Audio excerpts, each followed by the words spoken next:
又睇返日本漫畫家 Tezuki 喺本漫畫中嘅意願啦。Tezuki 喺1954年出世嘅，佢就喺1976年開始就記錄自己嘅夢境，咁就想喺個夢境入邊創造一啲靈感去作漫畫。佢將夢境集成一個夢日記。嗱，有啲人咧就可以喺夢境度睇到未來嘅嘢㗎。Tezuki係咪咁咧？我唔敢講佢唔係咯。我本身都認為呢啲嘢會發生嘅，但我自己就冇咁嘅能力咯。呢個 Tezuki 就喺夢境入邊見到好多災難現場嘅畫面。佢最初覺得冇嘢，但之後啲夢境就喺現實生活中應驗咗咯。咁之後佢就將夢境畫成一套漫畫啦。佢叫做我所看到的未來。有啲內容就發生咗㗎啦。其實漫畫係得一本嘅啫喎。佢嘅第一個夢境咧就係睇到戴安娜王妃死咗。呢個係1992年8月31號嘅夢。跟住5年後咧，戴安娜王妃就喺97年8月31號就喺巴黎因為狗仔隊追擊導致死亡車禍啦。第二個夢境就同 Queen 搖滾樂隊有關嘅。Tezuki 喺1976年11月24號夢見呢個搖滾樂隊嘅主音感染傳染病而離世。到1991年11月24號呢個主音就染上愛滋死咗啦。同佢夢境係隔咗15年嘅。第三個夢境又夢到日本著名搖滾歌手尾崎峰離世喎。尾崎峰喺1992年4月25號呢個夢境嘅10年後死咗，當時只得26歲，死因充滿疑點。被發現時咧，成身都有傷痕同瘀痕㗎。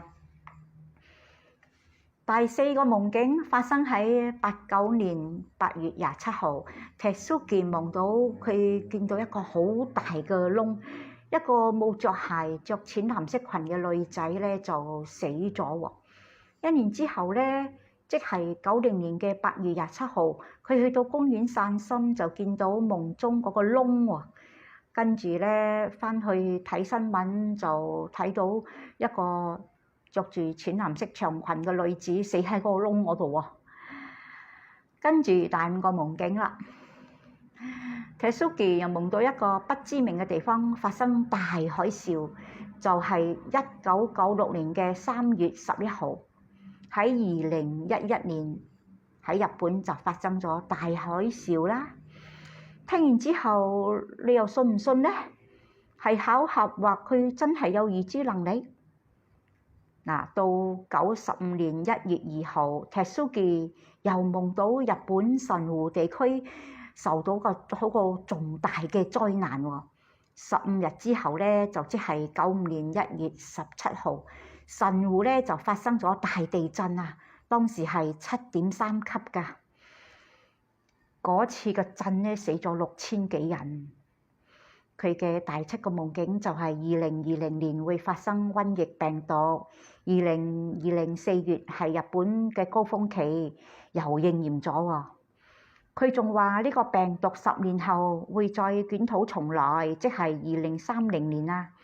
1991年8月20號，佢話睇到富士山會大爆發，夢見富士山頂冒出嗰啲黑色嘅煙，跟住就一陣巨響。